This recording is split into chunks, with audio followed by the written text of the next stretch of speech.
I typically stay at Walmart. There's a lot of other RVs there, so I can, you know, there's security sometimes, right? There's security there, yeah, and I can sleep and it's Gucci. But sometimes it gets kind of loud, and I'm pretty good at sleeping through it now because I'm kind of used to it. But I'll still wake up to some things, right?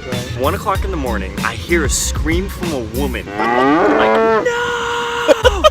And I freak out and I wake up and I'm like thinking in my head, I'm like, oh my gosh, I'm gonna go have to like save some woman right now. And I'm like, frick man, like this really sucks. Like this is gonna be right outside my truck and I'm gonna have to save her. Go through everything. Is she getting robbed? I don't know. So then I start peeking over my curtains. One, which just looks weird because I'm in a white van peeking over my curtains at a woman. You know, like that's. I mean, she screamed though. So she screamed. So I look over the curtains and I see a man has his hands on her neck. No way. Up against the car, choking her. And I'm like, frick, man. Like I'm like freaking out because there's nobody else around and I'm living in my car and I'm like, okay, I'm getting ready to call 911. Yeah. And I'm like, okay, but if I call 911, they're gonna know I live in my car, and then what if I get arrested?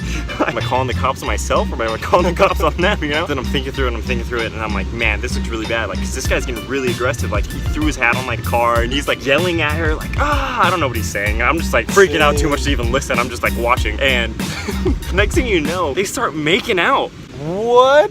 Like willingly making out, and I'm like, dude, that took a really weird turn. And I'm like, I don't know if you're okay or like you're making out. But then they stop making out and he starts yelling at her again, like really angrily. And I'm like, is she in trouble or is she like into this guy? And then they start making out again. And I'm like, okay, I don't know if I don't know if I should keep watching, because now I'm like watching behind the curtain, 2 people making out. And then 2 other guys show up and they're like drunk out of their mind. Like they're stumbling, and then they're all yelling at this girl. And I'm like, what did this girl do to these guys to make them so like riled up? You riled up, yeah. And then I'm just like, okay, forget it, I'm gonna go back to bed. And then security rolls up behind them while they're there, and they hop into their like little Civic and just like, you know, they don't have a muffler. It's like ridiculously loud at 1 in the morning, and they speed off, and then security's honking his horn at them. Like, what are you gonna do? And then they drove off. That's crazy. Well, I mean, there's a few things that could have happened. Like she just like fell into that abusive relationship. They played like some type of weird role. Yeah. I mean, at least you didn't like get sucked into it. That's true. Yeah. That would have been awkward. It's funny because like loud stuff happens all the time in that Walmart parking lot. The other time it was 4 in the morning, and